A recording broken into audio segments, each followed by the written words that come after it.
Guess I should start on basics. And Sure. how old were you when you first started the guitar?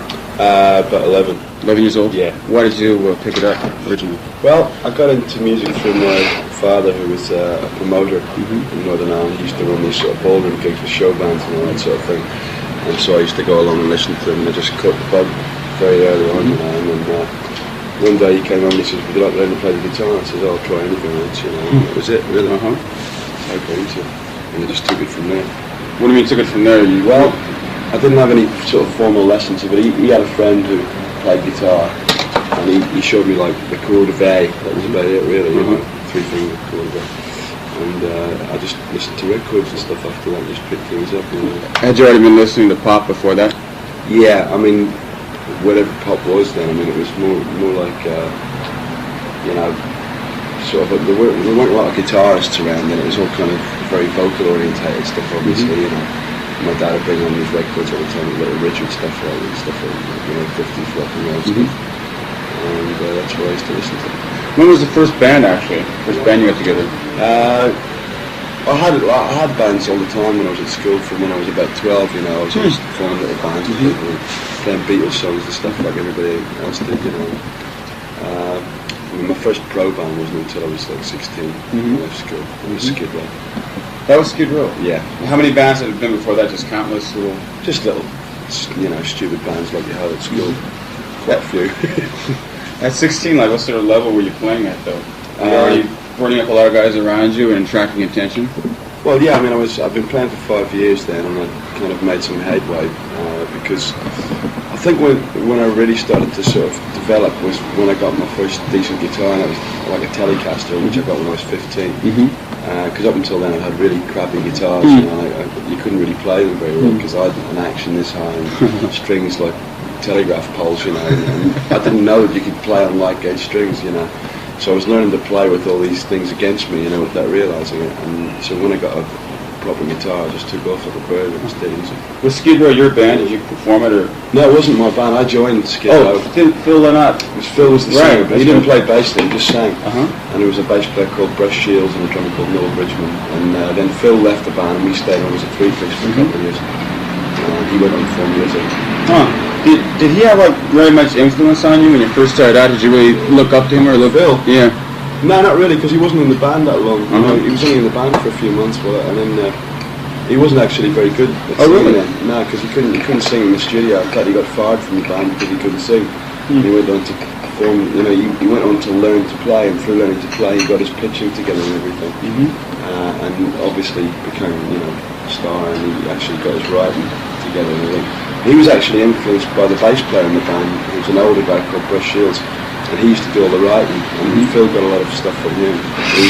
He helped Phil to learn to play bass as well. So at the age of 16, when you started Skid Row, did you know you were going to be a pro at that time?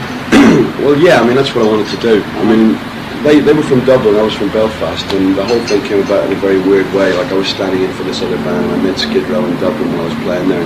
They said they needed a guitarist. Now, I wasn't really into the music they were playing, but I wanted to get away from home, you know, sort of thing, you know, like a kid wanting to get away from home and all that. So that was why I joined them in the first place. I didn't really care what they were playing. Was Dublin the happening place in Ireland for? Yeah, it was at one point, yeah. Dublin and Belfast, actually, because, you know, you had people like Van Morrison playing around clubs in Belfast, little clubs, you know, and then you had Dublin. There was a lot of good, there was a good music scene there. How did your parents react to the idea of you becoming a pro? Or trying to become a pro? Well, you know, they were sorry to see me go and everything, but, you know, I wasn't sorry to get away. I just wanted to go and play some stuff, you know, and get out and do it. Yeah. But, you know, they didn't stand in my way. And then, what, you were in Skid Row for how many years then? 3 years. 3 years? Yeah. And did Skid Row, did you all go to London, centralised? Yeah, we moved to London after. I lived in Dublin for a year with Skid Row, and then we got a record deal with CBS and moved to London and made our first album, which went in the British top 30. So things kind of took off for us very big at one point. You know, like we were the new band and everything, and I was sort of the new child guitar hero type thing. You know, we got all the covers of all the magazines and all that type of thing. But then the band didn't really develop musically. You know, became more interested through the bass player. Really, he was more interested in going down well with the audiences than playing well. I was more interested in learning to play. So we kind of crossed swords on that one. and I left. That always seemed to have been a trend. That seems to have been a trend in your career there for you to kind of be turned off by what the other guys are doing and just to kind of walk your own way. Yeah. Maybe that's what's it basically evolved into what you are now. I think so. I think I always knew what I wanted to do, but I used to get very frustrated trying to get people to do things my way because, I mean, when I say my way, I have no right to really ask people to do things my way because it wasn't my band. And the only way you can get around that is to form your own band. Really, I wasn't ready to do that until a couple of years ago to form my own band. I wasn't, confident enough in my own abilities to be a leader. So, I've got very frustrated with people in the past, and it's led to a lot of friction within bands that I've worked with. So, how many years ago were you 19 when the year Skid Row broke up? The year Skid Row broke up? Yeah. I left Skid Row in 1975 or something. No, hang on, no. I joined Lizzy in 1974, so I left Skid Row about a year before that or something. I can't remember actually what year it was. I joined them in 69, so it must have been 72, 73, something like that. I left them because I had my own band for a year. In between, yeah. That was the Grinding Stone. Yeah, that's that band. Right? Yeah, that was, I guess, 73 or something. And how did you get together with those guys? How did that come about? I got together with the drummer. What I do is after I left Skid Row, I went back to Dublin and I got together the band in Dublin, The other guitarist in the band was a guy called Chuck Carpenter, who was an American guy who had been our roadie for a while. He played a bit of guitar, and we got together. And the idea was to form a sort of Allman Brothers type situation with two lead guitarists in it. And we made one record for CBS. But the only thing was the other guitar player got deported, so we lost him, and we never quite got it together after that for some reason. Because when you've got a special sort of chemistry between two guitarists, it's hard to sort of get it back with somebody else. So. That didn't last long. Right when you were up and coming, when you were struggling, and when it seemed like you were just on the verge of making, I guess it was about the early 70s, right? Yeah. When like bands like Yes, Emerson, Lake and Palmer, and Zeppelin, the dinosaurs were at their peak, and then also the other side you had the glam bands. That's right, yeah. Then as a young struggling guitar hero like you, it must have. Did you feel like you were in a predicament? Because it seemed to be kind of in between the two, like between a valley between two mountains. Well, yeah, I mean, it was. That's part of the reason why it's taken me this long to gain enough ground, to sort of achieve any success. Because I suppose I did lose my direction for a long time. Because you do get confused, you pay too much attention to what's going on around you. I tend not to do that anymore. I tend to just get on with what I'm doing now and try to ignore all the trends and everything. It was a bit of a predicament. You've always had a thing for the blues, a real love for the blues. So all during that time there, up until the Grinding Stone period, had you just been basically trying to get into R&B, or were you experimenting with music? I was still very much blues-based. Everything I was doing was still, the Grinding Stone thing, obviously, because the Allman Brothers and everything was very bluesy influenced kind of music. It's just, it's weird. I mean, I didn't really know what I wanted to do because I was listening to all the guitarists like Beck and everything, who were starting to get away from the blues thing, a lot of these, contemporary guitarists that were out at the time. And I wasn't a writer. I didn't really start writing until quite recently. So it was hard for me to know which way to go, because if you're not writing, if you're not the writer in the band, you can't really dictate the direction of the music that much. You mentioned Beck now, and you've also mentioned him before. You see him as sort of almost a mentor-like figure to you? Well, put it this way, he's the only one that I consider to have developed, where others have fallen by the wayside, like Clapton and you think Clapton has fallen by the... Well, yeah, I mean, if you consider him to be what he was when he started out, he was a much more aggressive guitarist, and he asserted himself much more as a musician. I mean, what he's doing is great for what it is now. But we're talking about sort of guitar greats, and he doesn't really fit into that category anymore. He doesn't want to play like that. I think he was too pressured by his own talent, and he didn't want to set himself up as some sort of guitar god anymore. And I think he wanted to get away from all that. And so, really, him and people like Peter Green and Jimmy Page, they ceased to become, greater as guitarists, whereas Beck continued to develop. And he still is. I mean, as far as I'm concerned, he's the only one left from that whole 60s era. The rest are either dead or wasted on drugs or what, So getting back to the flow of the story there, you had formed the band for Grinding Stone. Yeah. And cut the album. Yeah. And you were in, what, Dublin or was it London? No, London. London. Yeah. You cut the album and released it there. Yeah. And got what sort of reaction? Not very good reaction, I'm afraid. I mean, it was like, you know, I was too young really to be sort of, you know, leading my own band at that time. I didn't know enough about production, and I didn't know enough about writing, certainly. So it was really, you know, it was me taking on something that I couldn't handle, basically, and I soon gave it up. You know, I just thought, this is going nowhere. You know, and no one in the band was professional enough to handle the situation as it should have been handled, because we were all, you know, too young and inexperienced, really. And then the Thin Lizzy situation came along after that. Yeah. Well, maybe you could explain that in a little more detail, how that came about. Well, that was when they were a three-piece band. Eric Bell was the original guitarist, and he was having a few head problems, I guess, on an Irish tour that they were in the middle of at the time, and he walked off stage one night. And what kind of head problem? I don't know. He was just pissed off with the whole thing, and he was drinking a lot, I guess, and all that kind of thing. And he just threw his guitar in the air one night and walked off stage. So they called me up and asked me to come and finish the tour. How did just from the contact, from the connection in Skid Row? Yeah, because we'd always kept in touch since then. Anyway, you know, we lived near each other in London, so you know, I went over. We had 6 hours rehearsal for the tour. We sort of went in and finished it, and it went down great. And they asked me if I'd stay, and I said yeah, because it was so easy. You know, having been through all the hassles of having my own band and everything, I was having fun. So I said yeah, and I stayed for about 6 months. You know, and that was what, 75, 76? 75, I think it was. Yeah, somewhere around there. Yeah. And that album, you picked up where Eric Bell left off and continued the tour. Yeah, and then we went in to make the Nightlife album, and that was when I started to get cold feet about the whole thing, because I realised then, and subsequently I've been proved to have been right, that Phil and I can only work together for a certain amount of time before, you know, things start coming to a head again and gets a bit heated. So that was my first experience of that kind of conflict. And did it end after the Nightlife sessions then? Yeah, I mean, it ended halfway through. Yeah. I mean, we cut a lot more tracks there was a lot of tracks that I played on that didn't appear on the album, because they redid a lot of the tracks with Robertson and Scott Gorham, because they joined right after that. But the only one that remained that I played on was Still in Love with You. And then after that, after you dumped Thin Lizzy, what did you go on to from there?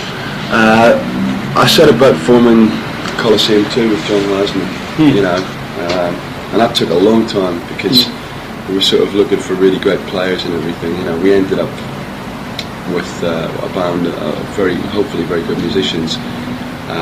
Don Airy was the keyboard player, Neil Murray was the bass player. What was something Moll? John Moll, that was later. Yeah, that was the next lineup. But it took about a year and a half to get that together. So, you know, we were sort of halfway through 76, you know. So I had always understood that John Heisman was the guy behind that, because he was in the original Coliseum. Yeah, that was his band. But, I mean, it's just his name, really. I mean, we actually formed a band together, and I was doing all the writing, so, you know, it was a team thing, you know. Yeah. Why John Heisman, though? How did you get hooked up with him? Well, it was kind of like a reaction against what I'd been going through with Lizzy, because, you know, we were all sort of, you know, getting drunk all the time, and we weren't the most disciplined of people at that stage, you know, and I was just having a great time going out on the road, you know, with these guys, and not having to worry about anything except playing. So I was taking advantage of the situation, getting out of my brains and going on stage backed up all the time.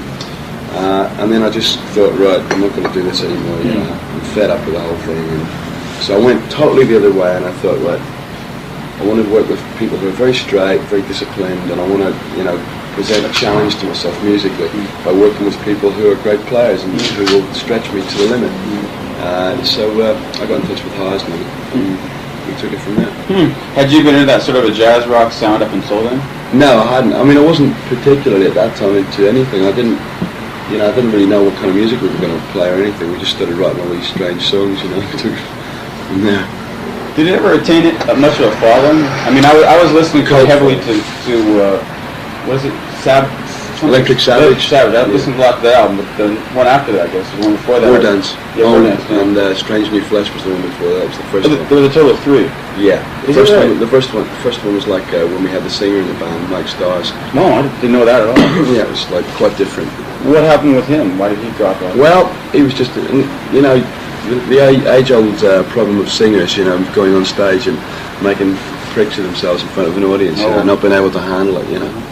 So he wasn't very good live, you know. He was a good singer, but, you know. And the Coliseum thing went on for about, what, a couple of years then? 3 years in all, yeah. 3 years in all. And how did you feel during that time then? Repeating what I just said, was there much of a following? Was it really worth it? No, it was like a cult following. It was worth it because we had a great time playing together, and it was the most intense band really I've ever worked with. You know, like we would come off stage, you know, just drained. It was great, you know. We'd play like for like 2.5 hours of this sort of music that would just drive you around the bend, you know. It was like working out the most difficult arrangements you could, and then going on and sort of going for it, you know. And it was a challenging band. I mean, it was good. There was very high standards set within the band. What amazed me was all you were in sync with each other. Yeah. The music was so in sync, like you, especially you and Don Airy. Yeah. Oh, yeah. Too, it was almost like an ESP type thing. Yeah, we did have that. I mean, still do actually. I mean, anytime we play together, it just falls into place very naturally. I mean, you can't create that kind of a situation. It has to be really spontaneous. What ended the Coliseum thing? What was the straw that broke the camel's back? Well, it came about like quite naturally. What happened was I was asked to stand in for Brian Robertson on a Thin Lizzy tour of America in '77, and we'd made I think it was the War Dance album we'd made at that time, which was the last album. And after the tour, Phil asked me to stay with the band. And I said, well, no, I've made this album and it's coming out, and I've been with these guys 2 years, and it's my stuff, and I want to take it to its conclusion at least, you know, and give it another year. So that's what we did. We got together and gave it another shot, you know, and still didn't sell any more records. And I went back to Lizzy in '78. And that's when you made Black Rose. Yeah. Which is probably the best of all Lizzy albums. Thank you, I agree. No, I mean, I said that at the time that I thought song-wise and playing-wise that I thought, you know, it was like the best Lizzy album. But it could have been a hell of a lot better. I mean, it was quite a long album that to make, and it could have been a lot more. I could have seen like some orchestration stuff on the title track and things like that. You know, we could have gone into a lot more detail. But that's my sort of thing again about trying to get people off their asses and get them motivated, and you know, they just didn't really go for that idea. Is that right? Well, you're talking about more detail, but the title track was that really elaborate guitar thing where you and... Yeah, but it could have been even greater. It could have been like orchestra. You could have had like strings playing behind it and stuff, playing like all those Irish jigs, and it would have given it the full flavour of the thing. The violins playing the jigs with us and everything. It could have been like a real epic track. It should have been, you know, but it wasn't. It's funny because it seems to me that Phil Lynot's songwriting and also singing on an album was so much stronger than the other ones. Yeah. Do you think that maybe you provided sort of a stimulus for? I think any time when a new guy comes into a band, you know, it freshens the whole thing, and hopefully it kind of puts new blood into the whole situation. But I guess with Phil and I, it was even more so than that, because we do have a good musical working relationship. It doesn't always last very long, but you know, we do have a good. You know, we're kind of good for each other up to a point, because we draw things out of each other. And he helped me with the writing, and I helped him with the music, hopefully, because what he wanted to do with that band really was he wanted me in the band to elevate it further musically. That's the way he looked at it, because he felt like up until then they didn't have like a kind of any sort of virtuoso type player. That's the way. These are his words, not mine, right? And he wanted to sort of say, you know, well, now we've got a great guitar player, you know, and now we've got like great songs, you know, and we're covered in every area, you know, and that's the way he looked at it. He doesn't seem to be a person who's had very much success with his solo career. The thing is, whenever he does Lizzy, it's almost like a solo thing. Well, that's it. That's the problem, because you can't separate the two things. I mean, Thin Lizzy is Phil, really. And it was Phil. You're right. Still is, though. No, you know, they'll probably get back together next year. I don't know. Well, what do you think will happen to him though, now that he's semi-officially drawn the line? Well, I think it could be great or it could be terrible. I mean, I think now you'll be able to play a different kind of music and be accepted for it. When he was putting out those solo albums, I mean, it's kind of like, it's like me putting a solo album out when I've got this band together. You know, it's the same. It's like, this is Gary Moore and this is another Gary Moore. I mean, you can't really do it, because the kids that were listening to his solo stuff were very disappointed, because they liked what he was doing with Lizzy. When he tried to go a bit more sort of modern, you know, so to speak, and you know, and bring in like drum machines and synthesizers and stuff, they didn't want to know, because his audience just hate all that stuff. They're totally opposed to that kind of music, and I get the impression they felt he was kind of deserting them in a way, you know, and trying to make, you know, some fast bucks, you know, off another audience. And I mean, now I think because there's no Thin Lizzy around his neck, he'll probably be able to explore that area a lot further, which I think that's what he wants to do. I think he wants to make like a dance type album, you know, with like black guys and stuff, you know. Oh, really? Get there. Yeah. up to this point here, the Black Rose album, you would play with a lot of bands, but it seemed like that point in Lizzy's career was almost a sort of a peak, and also a real chance for you to branch out, but you just abandoned ship. What had you been thinking about at that time? What happened during that period was that I recorded Back on the Streets. I recorded Back on the Streets when I was still in Coliseum too, right? And the album started out as being a very jazzy sort of an album and ended up as being semi-rock, you know. That was through Phil's involvement, you know, and I started to go more, and you can actually hear the transition in the music, you know, because it starts off as being like, you know, a rock and roll album, and there's all these instrumental things interspersed. Parisian Walkways came off that record, and that was like really the peak of the whole thing for me at that time. It went to number 6, you know, it was like outselling Lizzy's records, you know, and it was kind of embarrassing for me being in the band. It was alright for the rest of the guys except for Scott because he wasn't on the track, but the other guys played on Back on the Streets anyway, so they were quite, you know, they didn't mind, but Scott felt a bit left out of the whole thing. I still had my solo deal, and it was creating friction because my record company, MCA, were promoting me more than Lizzy's record company were promoting them. Like, we'd get to shows and there'd be these great big billboards up outside and like, you know, displays of all my album covers everywhere, and nothing with Thin Lizzy, you know, so they didn't like that. I mean, there was definitely a rift being created there by my degree of success that was being achieved outside the band, you know. And then the Lizzy situation sort of got worse because Phil got more and more into drugs and stuff, and, you know, we were going on stage and he'd be playing out a tune every night and stuff, and, you know, it was just impossible to play with in the end, really. I couldn't go on because, you know, every time I got to take a solo, he'd be playing all the wrong notes underneath and stuff, and it was driving me crazy. You know? It's funny because that Back on the Streets album is probably my favorite album of yours. There, it features your guitar playing so extensively. Yeah, it's so much different from what you do now. You said it was like a transition between those two. You were going through a change there. Yeah, you would never go back to that type of a thing. I would never say that I would never go back to anything because, I mean, you can change your mind. I mean, obviously, I've been a bit of a chameleon when it comes to music anyway. I've been in so many different types of musical situations that I would never say, well, this is what I'm going to play for the rest of my life, but it's what I enjoy playing right now. You know, I think I wanted to develop myself more as a writer, and now I've started singing, and it's another dimension. It's added another dimension to my whole career, really, because now it's like learning a new instrument for me to sing, you know, and it's something I have to work hard at to try and catch up with the guitar playing, you know. And you are singing on this tour. Yeah, which is a relief because I remember going to see you last year and Smoke came out. I thought, shit, this thing you had. I think maybe you underrate yourself. Well, it's not just a question of that. It's a question of how much you can do, you know. And when we started touring with me as the singer last year, you know, we did like a European tour and then we did the American tour. I mean, I was pretty scared of the whole idea, and it was difficult, you know, balancing out the guitar playing. I felt that, well, the guitar playing is going to suffer, you know. Well, I've got it to the point now where I've kind of hopefully struck a pretty even balance, you know. I can still put as much into the guitar playing as I want, especially having Neil Carter in the band because he sings a lot of the stuff on stage with me now, so it still leaves me the freedom to run around with the guitar and everything and get into all that, you know. So the Back on the Streets album was sort of the fuse for the solo career then? Yeah, that's where it started, you know. Yeah.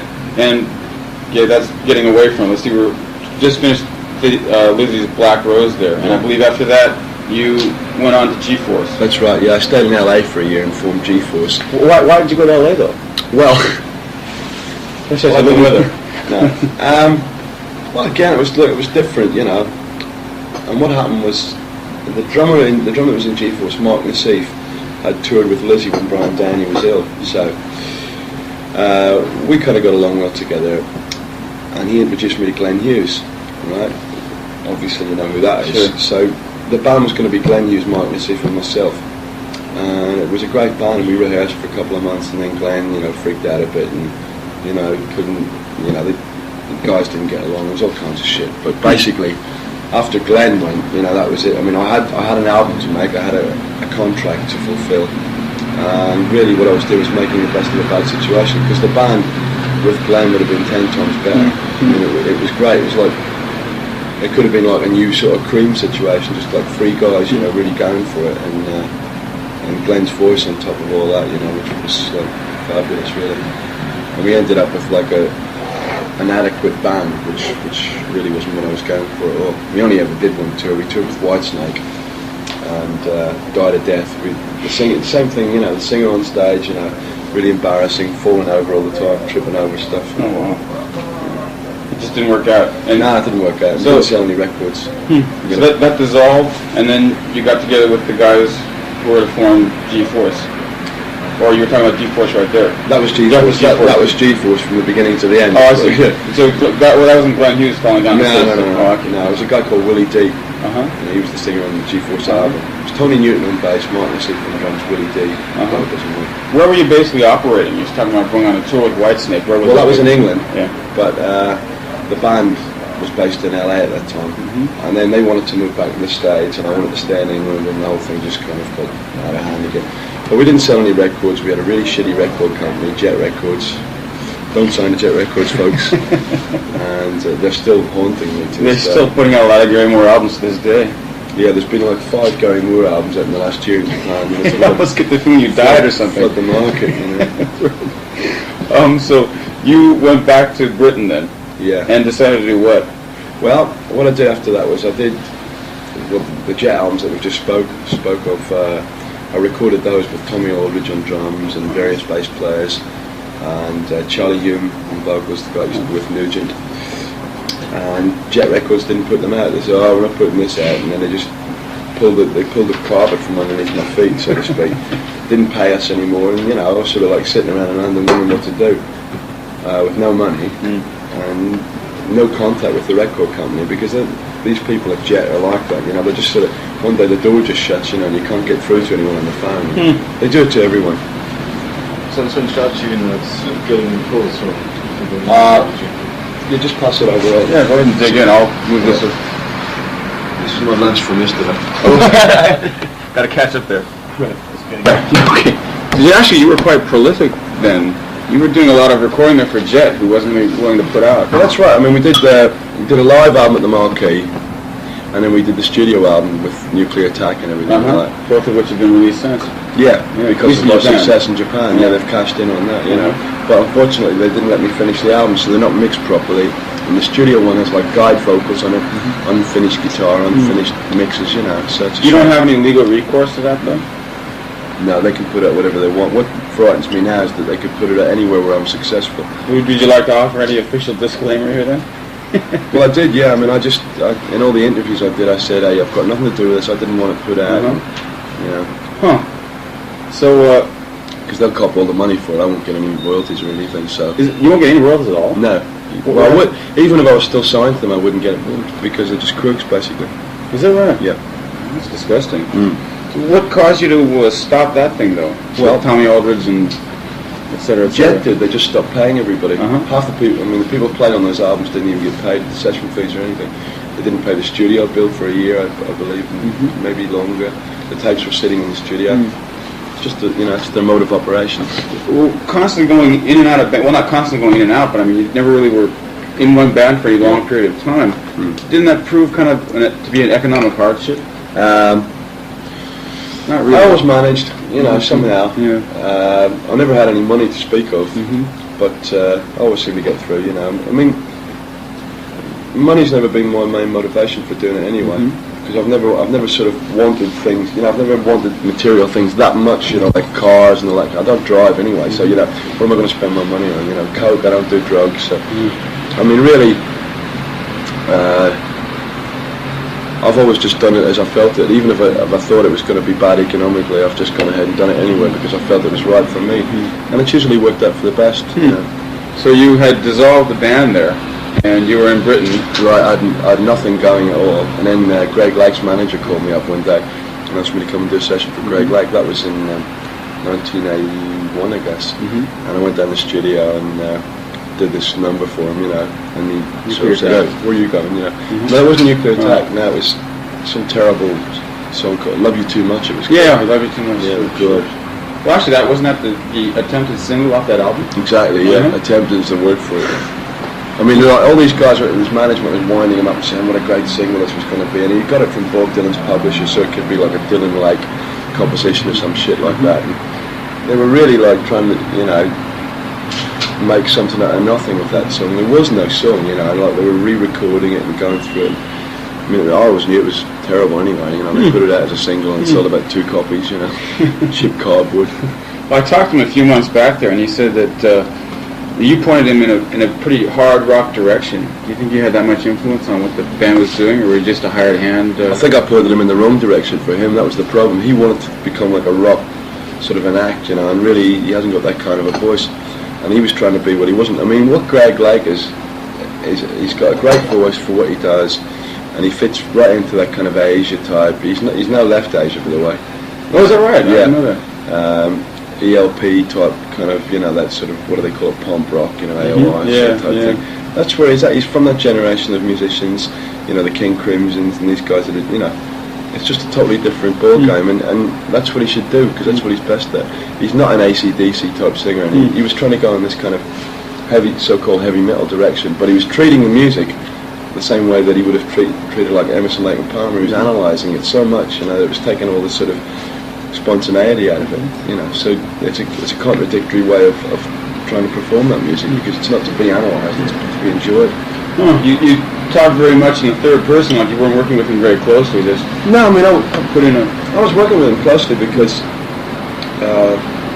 I did a lot of the arrangements for the band and everything, you know. Like, I rehearsed the band before it went on tour, and he wasn't even there, you know, so I had control over all that end of it. And Greg, you know, I think it was like a partnership in a way, but really, you know, we were so at odds with each other. I mean, you know, not personally or anything, but just, you know, it was kind of a weird situation. This kind of romantic type AOR singer and then this kind of rock guitarist next to him on stage. It was a bit of a weird blend, you know. Incongruency there. What about the sessions with Cozy Powell? When did those take place? I mean, there were 2 of them, right? Yeah, there were. The ones for Tilt took place in 1980, I believe, but what happened was they used 1 track, no, they used 2 on Tilt, and then they used 1 on the last album from the same sessions. They were done over a period of about 3 days, you know. They were so quick, we did it in a real cheap studio, you know, all the guitar solos were live and stuff. It sounded like the Tilt solo, I think you played about as fast as you've ever played before. It sounded like you were just absolutely burning away there. What was the story behind that? It was just impromptu. Yeah, we were just doing it like and having fun, you know. It was good. What I liked about that whole setup was it was like beating the whole system, you know. Like I don't think he paid even for the studio time. It was such a joke, you know. I mean, the album cost nothing to make, and we were having fun playing it, and people were actually enjoying it. You know, like Jeff Beck was coming down the studio, oh, it's great, you know, get this done, you know. You know, it was fun. Just no overdubs, you know, just go in there and play. We didn't even have a bass player.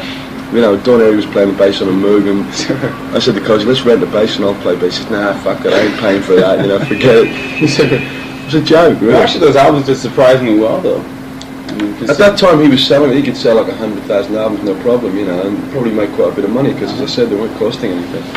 Did you have a chance to play with Beck then? No, we were going to get him to play bass on the track, but we couldn't talk him into it. So. Had you wanted to play with him? Yeah, we were going to do a track on Cozy's album after that. We were going to definitely get together and do a track, but I don't know what happened. You know, I think Jeff went off the idea somewhere in between. He said, "Yeah, let's do it," you know, and then I talked to him about it, and he didn't really seem keen on the idea. You know, he's very moody like that. And as I recall, the studio version of Sunset was on Cozy's second. That's right, yeah. That's right. And that was written in the studio. No, it was written in my flat actually. Don Airy came up and I just sort of wrote it one day. And the funny thing about that song was, it was actually written as the sun was setting, but Cozy didn't know that. He gave it the title. So it was weird, like it came out like a year later or whatever, and he says, "Oh, I'm going to call it Sunset." And I thought about it. That's funny. Must have conveyed the mood. Did you convey that into, or incorporate that into your? Do you still do it in your live show now? No, we don't. No, we only did it on the Japanese tour at that time. You know, we only did it as it was kind of an afterthought. Dawn and I just said, "Oh, let's play Sunset without any drums." So after the Greg Lake thing, then once again you were left on your own. Yeah. And is that when all this started? Yeah, that's right. I mean, I had a publishing deal while I was with Greg Lake. With Virgin Music, and the head publisher there is a guy called Richard Griffiths, who now runs my record label, because Virgin have now started a spin-off label called 10 Records, which we're now signed to. he had a lot of faith in me at that time, still does, I hope. And you know, he decided, well, you know, we put some money into this guy and see what happens. So we went in and made Corridors of Power, got Ian Pace, got Neil Murray together. And at that time they were still semi-members of Whitesnake. We didn't know what was going to happen there. And things just kind of worked out, so we decided to stick together as a band and go on the road. Has the response been greatest in Japan? I hear it's pretty substantial in Britain as well. It's taken off much bigger in England this time than last year. The album went straight in at number 12 this time. Is that right? Yeah, it's my first top 20 album in England, and it's actually a top 20 album in about 4 or 5 countries now in Europe. So I mean, it's really building very nicely for us. And I mean, last year we were playing much smaller places in England. You know, we'd play like you know, sort of large clubs as opposed to, you know, sort of like Hammersmith type places. And this year we did all the big places, and we sold out most of them. So you know, I can't complain, because most bands in England this year, because of the recession and everything, have been doing less business, and we were up 25% in last year.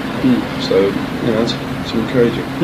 Your whole career seems riddled by people who kept on weighing you down. Guys who refused to show up, guys who refused to sing in tune, guys who refused just to get their act together. Yeah. But now that you're in charge, do you find that things basically go 100% as you want them to go? Or Yeah, pretty much, because I mean, when we look for somebody for the band, you know, we take everything into consideration. You know, they've got to be the right type of person, frankly, to fit in with us. And they've got to be professional, and they've got to keep themselves together, and you know, not get out of their brains all the time and get drunk and you know. I mean, everyone likes to go out and get fucked up now and again and have a laugh and everything, but there's a time and a place for it, and they have to be people that we can all get along with, you know, and you can actually sit down and say, look, you know, if something's not happening, why don't we try this? And they'll respond to it. I mean, there's no big sort of ego trips in the band whatsoever. You know, even though it's my band, we discuss everything, you know, and I involve all the guys in any major decision. You know, I'll talk to them about everything. Does the music take up every day, all of your time? Pretty much so, yeah, especially like at a time like now, you know, because if I'm not playing, I'm doing interviews, or I'm, you know, talking to the management about the next album and looking for producers, you know, and there's all that kind of thing. It's just, you know, it's really escalating now. What about songwriting? Are you writing a lot of songs now, or are you? At the moment, no. I mean, because I tend to write like in batches. I'll write for the album, then I won't write anything for a while. And right now I'm in that sort of lull between, you know, the album's just come out, and you know, I'm still very much into that. But what I would like to do this time is to start writing a lot earlier, so that we've got a much bigger backlog of material before we have to go in and do the next album. Because this time, when we recorded the album, the stuff was written only like 6 weeks prior to that. It was written for the album. You know, after we came back from the States, I went in and sat down and wrote the stuff, demoed it, you know, and went in and recorded it. But I'd like to spend more time on the material this time. Has anybody been approaching you to appear on the records because you're such a hot guitar hero? Right? No. I mean, I tell you what, when you get into the situation that I'm in now, people are almost, you know, they don't like to ask you. Oh, really? Even though if the right person asked me, I'll probably do it, you know what I mean? But it's like, it's a matter of time, you know. I mean, Andrew Lloyd Webber, you know, called me up last week, so we can do a session. But I can't do it because there's just no time anymore. You know. Anybody you'd like to work with in particular? Chaka Khan, you know. Michael Jackson. Michael Jackson. All right, well, thanks a lot for the time there. Thank you. Other session? We're back on the streets. This one. It was the Paul. It was the Paul. And that's what you were playing with Coliseum as well? Yeah. Is that very Paul sound? Yeah. It's like you started out with the solo album. The first solo album had a thicker sound. And then Coliseum you had kind of a more screechy, screamy sound. On a lot of the Coliseum stuff as well. On the latest stuff. What are you using now on the albums? The Ebenezer? I used this on the new album because I was having a lot of problems with the Strat, but I've got the Strat repaired now, so I'm using that live, you know. Obviously then I'm back with the Strat. It just feels better, huh? Yeah, it just, you know, it cuts through on stage, you know. It's got a lot of presence to it, you know. I want you to hold the black one there. Sure. Nobody was going to let me hold this guitar today. Everybody just wants to take pictures of the pig Strat. Well, you know, a Japanese guitar in Japan, it's just not fun. This is a good guitar, though. He wants to lean back. Yeah.